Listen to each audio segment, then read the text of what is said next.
मैं एक बिजनेसमैन हूँ और मैं आपको एक ऑफर दूं कि अगर आप मेरा काम करते हो या आप मेरे को मेरे प्रोजेक्ट में सपोर्ट करते हो तो मैं आपको अरबों करोड़ों रुपए का फायदा कराऊंगा। लेकिन उस प्रोजेक्ट के साथ एक कंडीशन है, लाखों करोड़ों जिंदगियां दांव पे लगेगी और हो सकता है लाखों करोड़ों जिंदगियों की मौत भी हो जाए, उनकी हत्या कर दी जाए। हम बात कर रहे हैं जो इस टाइम करंट इश्यू चल रहा है सेफ बक्सवाना के बारे में। दिल्ली से 650 किलोमीटर दूर मध्य प्रदेश के बक्सवाना के छतरपुर डिस्ट्रिक्ट में एक डायमंड का रिजर्व मिला है। डायमंड का जो रिजर्व है उसकी एस्टिमेशन 2.4 से लेके 3.4 करोड़ कैरेट भी हो सकती है। अगर हम माने तो ये देश का सबसे बड़ा डायमंड रिजर्व हो सकता है, लेकिन वो उन जंगल उन 2 लाख पेड़ों के नीचे है कि पहले आपको हत्या करनी पड़ेगी और उसके बाद खाई खोद के निकालना पड़ेगा। लेकिन कुछ नुकसान झेलना भी पड़ेगा, जैसे 8000 से भी ज्यादा ट्राइबल्स की जिंदगी बद से बदतर हो सकती है। 1/10 ऑफ द फॉरेस्ट इकोसिस्टम खत्म हो सकता है। यही ऐसा भी हो सकता है कि पूरे फॉरेस्ट का इकोसिस्टम ही हिल जाए। 2 लाख पेड़ों की जिनकी हत्या होगी, उसके बदले में भली सरकार कह रही हो कि 4 से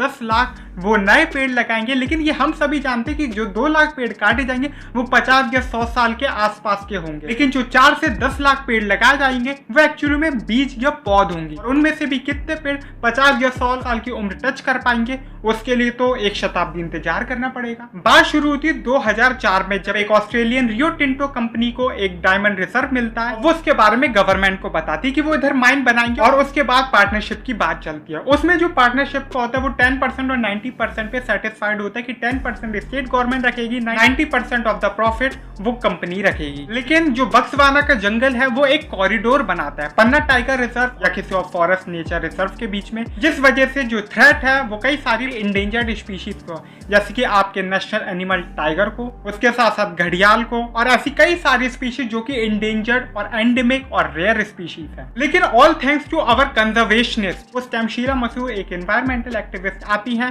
और वो इसके खिलाफ प्रोटेस्ट करती हैं और एक टाइम पे इनकी हत्या भी कर दी जाती है। तो एक्टिविस्ट कहते हैं कि ये कंपनी या सरकार ने किया है, मध्य प्रदेश की पुलिस कहती है ये प्रॉपर्टी का मामला है, सीबीआई इंक्वायरी बैठती तो वो कहते हैं लव ट्रायंगल। क्लियर क्या है किसी को कुछ नहीं पता। उनकी भली गोली मार के हत्या कर दी जाती है, लेकिन ये प्रोटेस्ट धीमे भी नहीं होता, ये और तेजी से बढ़ता चला जाता है। 2016 में कई सारी अथॉरिटीज और एजेंसीज को इसके अंदर कूदना पड़ा।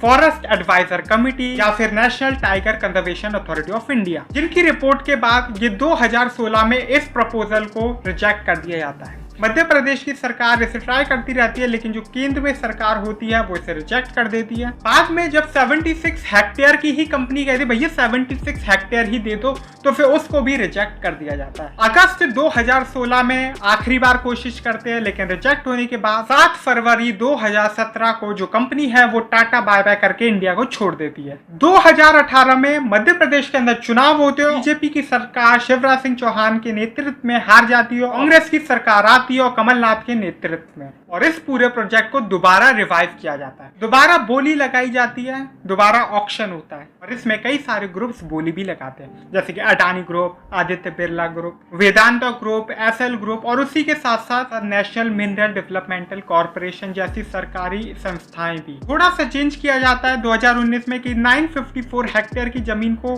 कुछ 382 हेक्टेयर के आसपास किया जाता है और इस बोली को जीतता है आदित्य बिरला ग्रुप। 364 हेक्टेयर की जमीन को आदित्य बिरला ग्रुप को अगले 50 साल के लिए लीज पर दे दिया जाता है और इसमें एक नया पार्टनरशिप प्लान सामने आता है 58%, 42%। सरकार तो ये बोलती है कि इधर विकास होगा, यहाँ पे माइन बनेगी तो पैसा आएगा, डायमंड के बिकने से कमाई होगी और उधर के लोगों को रोजगार मिलेगा, मतलब ऐसा वाला। अब विकास का चार्ट थोड़ा समझते हैं। पे जो विकास होगा उसका 58% जाएगा मालिक को यानी आदित्य बिरला ग्रुप को, 42% जाएगा सरकार को यानी ऊपर बैठे मंत्री लोगों को, और आप लोग जिनके विकास और डेवलपमेंट की बात हो रही है उनको कुछ ये परसेंट जाएगा। और आपको भली सरकार बोल रही है कि आपको रोजगार मिलेगा, तो हो सकता है कोई बंदा कोई प्रोफेशनल कोर्स करके पीएचडी करके उसके बाद लेबर की नौकरी कर ले, सरकार तो रोजगार दे ही रही है। लेकिन जो सबसे बड़ी प्रॉब्लम है वो ये है कि इधर का जो इकोसिस्टम है वो पूरी तरह तबाह हो जाएगा। ये जंगल बीचों बीच है, कई टाइगर रिजर्व, नेशनल पार्क और रिजर्व वाइल्ड लाइफ सेंचुरीज के बीचों बीच, जो एक इकोसिस्टम बना देगा और इन सब चीजों को आपस में स्प्लिट कर देगा। ये सिर्फ एक जंगल नहीं है बल्कि एक कॉरिडोर है टाइगर्स के लिए। उसी के साथ साथ जो माइंस होती है उनके बारे में एक फैक्ट आपको जानने की जरूरत है कि उन्हें हाई इंटेंसिटी ऑफ वाटर चाहिए होता है और ये पहले से ही बुंदेलखंड का जो पूरा रीजन है वो एक वाटर स्कार्सिटी वाला जोन है। अगर इस वाटर स्कार्सिटी को पूरा खत्म करने के लिए कोई डैम भी बनाते तो ये भी नॉर्मल है कि आसपास के शहर, आसपास के राज्यों, नीबरिंग रीजन्स है, उनका पानी लेना पड़े। दूसरी तरफ वाटर स्कार्सिटी की प्रॉब्लम सामने आएगी। लेकिन क्या आप एक फैक्ट की बात जानते हैं, जिन डायमंड्स के लिए हम ये सब बात कर रहे हैं उन डायमंड्स की कोई वैल्यू होती भी नहीं। कि अगर आप आज गोल्ड खरीदते हो और गोल्ड को अगले दिन बेच भी देते हो तो गोल्ड की कुछ वैल्यू होती है, लेकिन डायमंड की कोई एग्जैक्ट रीसेल वैल्यू नहीं होती। इसके बारे में जो कंपनी डी बियर्स है उसके बारे में थोड़ा जानते हैं। डी बियर्स जो कंपनी है वो 80% ऑफ द डायमंड पूरे वर्ल्ड मार्केट का होल्ड करती है। वो खुद बताती है कि जब डायमंड के रेट बढ़ते हैं तो बढ़ने देते हैं, लेकिन जब डायमंड के रेट गिरने लगते हैं तो वो सप्लाई को ब्लॉक कर देते हैं, जिस वजह से जो डायमंड के रेट है वो गिरते ही नहीं है। डी बियर्स की मार्केटिंग स्ट्रेटेजी इतनी जबरदस्त है कि 1960s में जहाँ पे जापान के अंदर सिर्फ 5% लोग ही डायमंड खरीदते थे या डायमंड रिंग्स को इस्तेमाल करते थे वेडिंग में, वही 10 साल के अंदर ये 50% तक जंप कर जाता है सिर्फ और सिर्फ इनकी मार्केटिंग स्ट्रेटेजीज की वजह से। डायमंड इज फॉरएवर, डायमंड कभी खत्म नहीं होता, कुछ ऐसी मार्केटिंग स्ट्रेटेजीज के साथ आज पूरी दुनिया डायमंड रिंग्स को प्रमोट करने में लगी हुई है।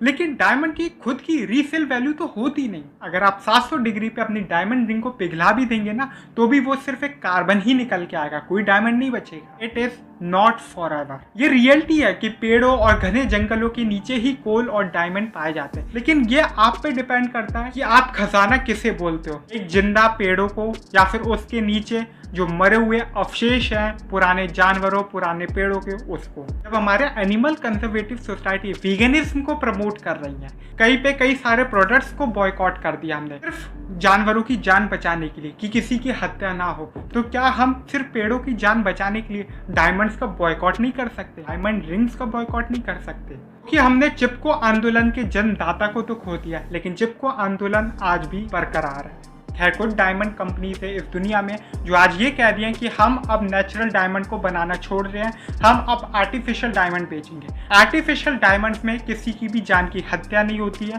और आर्टिफिशियल डायमंड्स एक लैब के अंदर क्रिएट किए जा सकते हैं, वो सेम टू सेम एक नेचुरल कार्बन डायमंड जैसे ही दिखते हैं। अगर मैं आपको कोई एग्जाम्पल लूँ कि हमारे पॉल्यूशन होता है, हर जगह कार्बन डाइऑक्साइड है और फिर उसी एटमॉस्फेयर के अंदर से कार्बन को कलेक्ट कर लिया जाता है और फिर उसका डायमंड बना दिया जाए, तो हो सकता है बहुत से लोगों की ये बात लॉजिकल भी ना लगे कि क्या बोल रहा हूं मैं, लेकिन ये रियलिटी है, ऐसा होता है। अब मुझे नहीं पता आप कितने कंफ्यूज हो, आप किसे चुनोगे, एक जंगल जिससे आपको शायद से कुछ भी ना मिले या फिर दूसरी तरफ एक डायमंड जिनसे आपको शायद से बहुत सारा पैसा मिले। लेकिन अगर मैं आपको सिर्फ एक ऑप्शन दूं कि अगर आपको कार्बन और ऑक्सीजन में से किसे चुनना है तो ये चॉइस एक क्रिस्टल क्लियर बन जाती है, क्योंकि पेड़ हमें भले ही पैसा ना दे लेकिन ऑक्सीजन वहीं से आती है।